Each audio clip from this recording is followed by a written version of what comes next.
Salut tout le monde, bienvenue dans cette nouvelle vidéo. Aujourd'hui, tout d'abord, bonne année, puisque c'est la première vidéo de cette nouvelle année 2020, et même d'ailleurs de cette nouvelle décennie au passage, donc bonne année à tous. Et on va commencer sur une bonne résolution avec comment se faire électrocuter, mais pas trop fort. Je sais que ça peut paraître un petit peu bizarre, mais cette vidéo est totalement improvisée, donc je sais pas sur quoi on va conclure, parce que j'en ai absolument aucune idée.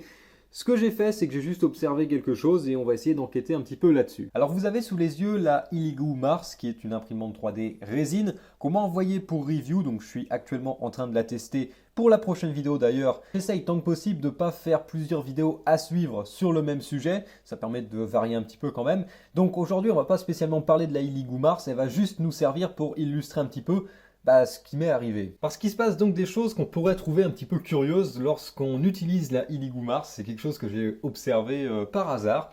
Donc ça vient surtout en fait du bloc d'alimentation de l'adaptateur secteur donc pour la Elegoo Mars, qui est un truc tout ce qu'il y a de plus con. D'ailleurs attendez, on va faire un petit truc essentiel quand même avant.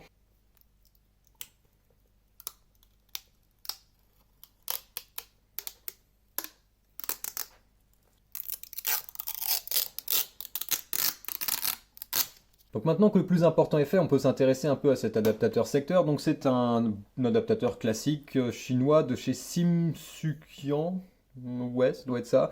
Donc c'est un transfo qui peut prendre donc 100 à 240 volts, 50-60 Hz en entrée et qui nous sort du 12 volts, 5 ampères continu en sortie. On a tous nos labels à côté FCC, CE, GS et compagnie. Donc normalement on est sur du matériel qui respecte les normes. Et ce qui est intéressant, c'est que la carcasse de la Elegoo Mars est en métal. Et quand on la touche, on peut observer parfois un phénomène assez intéressant. Donc à l'arrière de l'imprimante, on trouve tout simplement donc un connecteur pour l'adaptateur secteur, un interrupteur on-off et un port USB pour y mettre une clé USB. Vous voyez donc que j'ai allumé ma multiprise là-bas, mon adaptateur secteur est allumé également, donc il sort normalement 12 volts au niveau de mon imprimante, et celle-ci est éteinte. Maintenant, la plupart du temps, et c'est le cas actuellement, on ne remarque absolument rien lorsqu'on touche l'imprimante. Tout est complètement normal, on ne se fait pas électrocuter ou quoi que ce soit. Mais si je me remets dans les conditions dans lesquelles ça m'est arrivé, c'est-à-dire cette fois-ci dans mon garage, l'imprimante posée sur une table en bois, on a toujours l'adaptateur secteur de branché à l'imprimante d'éteinte, et si je mets ma main sur le mur qui se trouve, donc le mur en parpaing derrière, et une main qui touche la carcasse, et bien là je peux ressentir cette petite sorte de vibration et ce petit bruit électrique aussi assez étrange. Alors ça marche mieux si on y met le dos de la main, sans doute parce que la peau est moins épaisse et donc la résistance est inférieure. Là normalement on entend bien le bruit qui fait un petit peu comme un tout petit bruit d'arc électrique.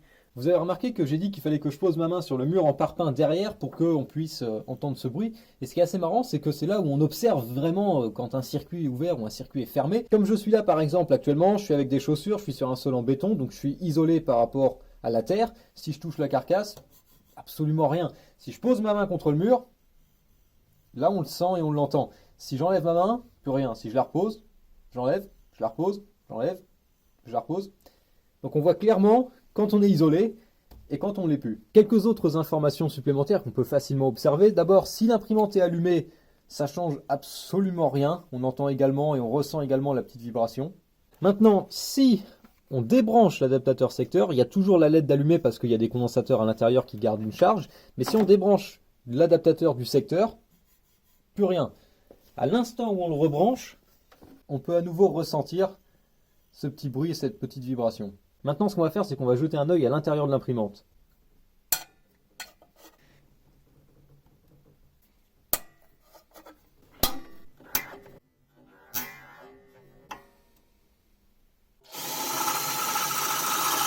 Ça y est, on a enfin réussi à avoir un coup d'œil à l'intérieur. Alors, j'aurais aimé que les choses se passent pas comme ça, mais j'ai dû en venir à la perceuse. Elle m'a pas laissé le choix. À cause d'une saleté de vis qui a même fait des étincelles en essayant de la dévisser. J'ai jamais vu ça encore avec une clé Allen, mais enfin c'est pas grave. En tout cas, donc on a un œil sur ce qui se passe au niveau du connecteur d'alimentation. Donc il se trouve juste là, d'ailleurs j'ai branché l'alimentation dessus. Donc on a un connecteur tout en métal qui a l'air d'assez bonne qualité, qui est rentré par l'extérieur et il semblerait qu'il y ait un écrou pour le fixer à l'intérieur. Il y a un peu de colle chaude également pour pas que ça bouge. Et donc évidemment il y a deux fils, le plus 12 volts et la masse.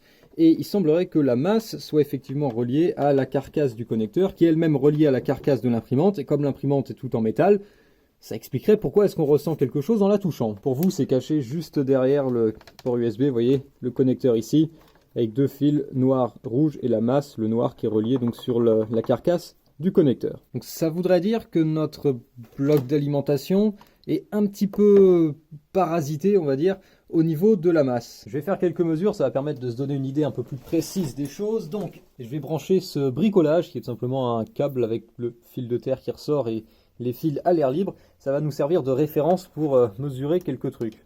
Donc ça va nous servir de référence pour notre potentiel, c'est la terre, donc on va considérer que c'est 0 volts. On va voir la différence qu'il y a entre la carcasse et ça. Sachant que là, donc je suis isolé, je ressens rien, et si je touche le fil,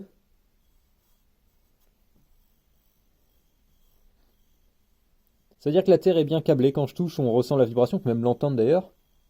Et quand je relâche, rien du tout. Donc si je touche la carcasse, j'ai quasiment rien.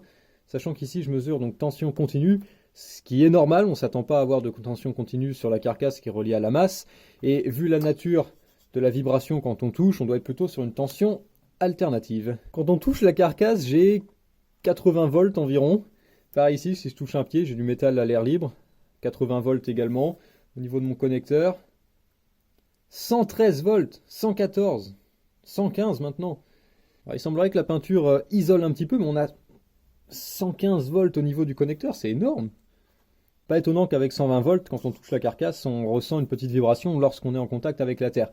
Rassurez-vous, c'est pas dangereux, enfin, sinon j'aurais déjà senti, tout simplement parce que on a peut-être une tension qui est élevée, mais l'alimentation derrière, ou la source qui produit ces 120 volts alternatifs, n'est pas en mesure de délivrer un très fort courant. D'ailleurs, je pense que si je fais la mesure, voilà, donc là on mesure 81 volts à peu près entre le morceau de métal ici et la terre. Si maintenant je touche la terre avec un doigt et que je touche la carcasse avec un autre, la tension devrait chuter. Voilà. Dès que je touche, mon corps fait comme un court-circuit, et comme l'alimentation n'est pas capable de délivrer une grosse intensité, la tension chute très bas. Et dès que je relâche, elle remonte aux alentours des 80 volts. Pareil, si je touche la carcasse, que je lâche la terre, ok, on est à 49 volts. Si maintenant je me lève, 72 avec mes chaussures.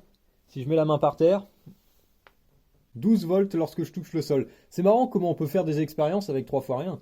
Une autre chose qu'on peut mesurer, c'est la fréquence, puisque mon multimètre est capable de mesurer la fréquence. Et donc apparemment, on est sur quelque chose autour des... Ça varie beaucoup, entre 1,5 et 2,2 kHz à peu près. C'est pas étonnant, puisque quand on touche la carcasse, le son produit est d'une fréquence assez élevée, donc avoir quelque chose aux alentours des 2 kHz, c'est pas plus étonnant que ça. Ça, c'est plutôt du bruit au niveau de l'alimentation qui serait dû au fait qu'on a une alimentation à découpage, comme quasiment toutes les alimentations aujourd'hui, et que par conséquent, quelque part, il y a du bruit qui est généré et qui passe au niveau de la masse. Ce qu'on peut faire maintenant, c'est qu'on peut essayer de mesurer l'intensité, le courant qui circule. Pour ça, donc, on va se mettre en mode ampère-mètre, alors sachant que ça m'étonnerait qu'on ait des ampères. Si déjà on peut mesurer des milliampères, ce serait déjà énorme. Comme je l'ai dit, mesurer des milliampères, c'est un peu optimiste. Ok, on n'a rien du tout. Si on mesure des microampères maintenant. Donc on a 0 microampères. Si je touche la pointe de touche, on a 0,7 microampères. Et si je touche la carcasse, rien du tout non plus. Si je touche la carcasse directement avec la pointe de touche, absolument rien. J'ai pas un multimètre suffisamment sensible pour pouvoir mesurer ce qui se passe. Donc ça veut dire qu'on a un courant très faible et donc c'est pour ça que c'est pas du tout dangereux. Ce qui serait intéressant, c'est d'avoir un oscilloscope pour y voir un peu plus clair, mais malheureusement j'en ai pas, donc on va se contenter de ce qu'on peut faire avec un multimètre. Voilà à peu près tout ce qu'on peut faire. Et donc ce bloc d'alimentation de chez... par qui il est fabriqué d'ailleurs ? Simsukian Electronic Technology. Oui, de chez Simsukian Electronic Technology. Ce bloc-là est d'une qualité qui doit sans doute être pas extraordinaire. Bon, c'est suffisant pour alimenter une petite imprimante 3D résine, c'est pas que ça consomme des tonnes. Le bloc est quand même assez lourd et la qualité de construction est plutôt bonne, mais il y a clairement une histoire de parasitage au niveau de la masse qui fait que si vous êtes en contact avec la terre et que vous touchez la carcasse d'une imprimante en métal, vous prenez une petite décharge. On va comparer ça maintenant, juste pour finir, avec un autre adaptateur secteur. Donc voilà l'autre adaptateur secteur en question. Il s'agit d'un bloc chinois de chez TDX Power. Bon, celui-là, il y a encore moins de choses décrites à l'arrière, il est juste Made in China. C'est le bloc d'alimentation secteur qui venait avec mon autre imprimante 3D résine, la longueur Orange 10, et c'est sans doute celui qui est également fourni avec la longueur Orange 30 ou l'AlphaWise W10, qui sont toutes les mêmes imprimantes 3D à peu près. Et donc ce bloc-là, qui ressemble comme deux gouttes d'eau à l'autre, qui est également chinois, est également en mesure de délivrer 12 volts 5 ampères. Donc on est exactement sur la même chose. Par contre, celui-là, qui est peut-être visuellement un peu moins joli que l'autre, il n'a pas une finition gloss black, eh bien celui-là peut donc également alimenter cette imprimante sans aucun problème. Par contre, cette fois-ci, quand je touche mon mur de parpaing derrière et la carcasse de l'alimentation, enfin de l'imprimante, je me prends rien du tout. Ok, on a également une petite composante alternative au niveau de la masse, mais on est de l'ordre de 1 volt, donc c'est totalement négligeable. D'ailleurs, au niveau du connecteur d'alimentation, il n'y a plus rien du tout. Donc on est sur un bloc qui est meilleur à ce niveau-là. Maintenant, si je mesure la fréquence avec ce meilleur bloc d'alimentation, entre guillemets, donc caché derrière, j'ai une fréquence donc aux alentours des 49-50 Hz, et retrouver la fréquence du secteur à ce niveau-là, c'est sans doute qu'on a un petit peu de parasites qui passent quand même. Rien de bien grave, et c'est beaucoup plus normal que ce qu'on avait avec l'autre bloc d'alimentation. Donc je pense que ça va être tout pour cette petite vidéo aujourd'hui. Comme j'ai dit, il n'y aura pas forcément de grandes conclusions, mais en tout cas, voilà, le bloc d'alimentation fourni avec la Elegoo Mars, bah il n'est pas parfait, c'est peut-être pas le meilleur bloc d'alimentation du monde. Il manque sans doute un petit peu de filtrage. Alors, en théorie, on pourrait pousser l'analyse beaucoup plus loin en observant par exemple avec un oscilloscope et puis en démontant le bloc d'alimentation pour voir sa construction. Bon, simplement, il est tout neuf et j'ai quand même pas trop envie de le démonter, sachant qu'il fonctionne très bien pour alimenter l'imprimante, il n'y a aucun problème. Donc voilà tout pour cette vidéo, c'était la première vidéo de l'année 2020, petite vidéo comme ça, improvisée, c'est juste pour vous montrer que des fois on peut avoir des surprises en touchant certains trucs, et j'espère que ça vous aura au moins appris un ou deux trucs. En attendant, donc c'est tout pour aujourd'hui, bonne année encore une fois, si vous regardez cette vidéo dans 6 mois au mois de juin en plein été, bah bonne année quand même, et j'ai rien à ajouter, donc je vous dis salut à tous, et à la prochaine.